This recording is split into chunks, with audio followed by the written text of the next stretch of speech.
ဒီမင်္ဂလေးကပန်းဦးထဲကိုရေတိုးလောင်းထည့်လိုက်ပါတယ်။ဒါပေမဲ့အိုးအောက်ခြေကိုစစ်ကြည့်တဲ့အခါမှာတော့ရေတစ်စက်မှရှိမနေတာကိုတွေ့လိုက်ရပါတယ်။ဒါကြောင့်သူကရေဖြည့်ဖို့အတွက်အဲ့ဒီအိုးလေးကိုရေပုံပိုင်အောက်မှာသွားထားလိုက်ပါတယ်။ဒါပေမဲ့လည်းအဲ့ဒီမင်္ဂလေးကမတော်တဆအိပ်ပျော်သွားခဲ့ပါတယ်။သူနိုးလာတဲ့အချိန်မှာတော့အညာစီမန်ခန်ခွေရေးအဖွဲ့စီကနေဖုန်းတစ်ခေါ်လက်ခံရရှိခဲ့ပါတယ်။သူညတဲ့နဲ့တင်ရေတန်ချိန်90လောက်သုံးဆွဲထားတယ်လို့သူတို့ကပြောလာပါတယ်။အဲ့ဒီအချိန်မှာပဲအလေခေတ် Middle Ages ကစစ်ကစားတစ်ခုထဲမှာတော့အဲ့ဒီအိုးထဲကနေရေတွေအဆက်မပြတ်ပန်းထွက်နေခဲ့တာပါရေငတ်နေတာကြားပြီးဖြစ်တဲ့စစ်သားတွေကတော့အယမ်းကိုဝမ်းသာသွားကြပါတယ်။ဒါဟာဖျားသခင်ပေးတဲ့လက်ဆောင်လို့သူတို့ကမာယွင်းပြီးယုံကြည်သွားကြပါတယ်။တကယ်တော့အဲ့ဒီအိုးလေးကအလေခေတ်ကာလနဲ့ချိတ်ဆက်နေခဲ့တာဖြစ်ပါတယ်။ရေဖိုးဒီအများကြီးမပေးနိုင်တာကြောင့်မင်္ဂလေးကရေပုံပိုင်ကိုအမြန်ပဲပိတ်လိုက်ပါတယ်။ဒါပေမဲ့အိုးထဲကိုကြည့်လိုက်တဲ့အခါမှာတော့ရေတစ်စက်မှရှိမနေပြန်ပါဘူး။ဒါနဲ့မင်္ဂလေးကစားကျွန်းစားကြံတွေကိုအိုးပေါ်မှာစုပုံတင်လိုက်ပါတယ်။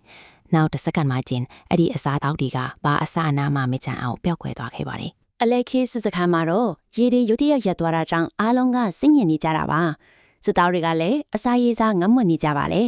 အဲ့ဒီအချိန်မှာပဲအိုးထဲကနေအစာတောက်တွေရုတ်တရက်ကျလာပါတော့တယ်ဖြူဖွေးနေတဲ့သမင်းတွေကိုလက်ထဲမှာစုပ်ကိုင်းပြီးစစ်သားတွေကပျော်ပျော်ပါးပါးစားတောက်ကြပါတယ်သူတို့ဘာမှတော့မတုံ့ပြန်နိုင်ခင်မှာပဲအိုးထဲကနေအစာတောက်တွေထပ်ပြီးလင်းကျလာခဲ့ပါတယ်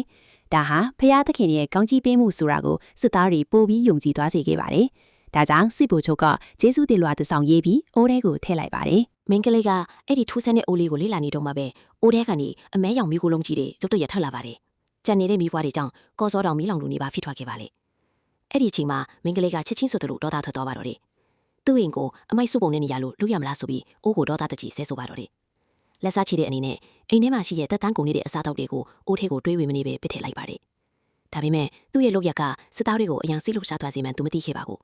စစ်သားတွေရဲ့မျက်လုံးထဲမှာတော့ရိုးရှင်းတဲ့အစားအစာတွေကတော့ယတနာတွေလိုဖြစ်နေလို့ပါဒါပေမဲ့အဲ့ဒီအစားအသောက်တွေကတမျိုးလုံးနဲ့စစ်တပ်တစ်ခုလုံးကိုကျွေးမွေးဖို့လုံလောက်မှုမရှိခဲ့ပါဘူးဒါကြောင့်စစ်ဗိုလ်ချုပ်ကမင်္ဂလိစီကိုအကူအညီတောင်းတဲ့စာတစ်စောင်ထပ်ရေးလိုက်ပါတယ်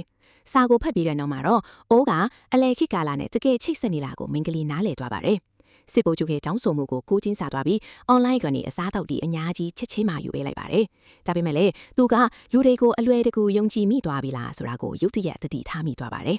အဲ့ဒီအချိန်မှာပဲရွှေတုံးတုံးကသူ့ခေါင်းပေါ်ကိုရုတ်တရက်ပြုတ်ကျလာပါတယ်မင်္ဂလိကတော့ဒေါဖထွက်သွားလာပေါ့ဒါပေမဲ့သူ့ဘေးမှာရှိနေတဲ့ရွှေတောင်းကိုမြင်လိုက်တဲ့အခါမှာတော့သူဘာမှမတုံ့ပြန်နိုင်ခင်မှာတင်အိုးထဲကနေရှေးဟောင်းပစ္စည်းတွေနဲ့ရတနာတွေအများကြီးလွင့်ထွက်လာပါတော့တယ်အဲ့ဒီအချိန်မှာတော့မင်္ဂလိကအယံကိုဝမ်းသာပျော်ရွှင်သွားပါတော့တယ်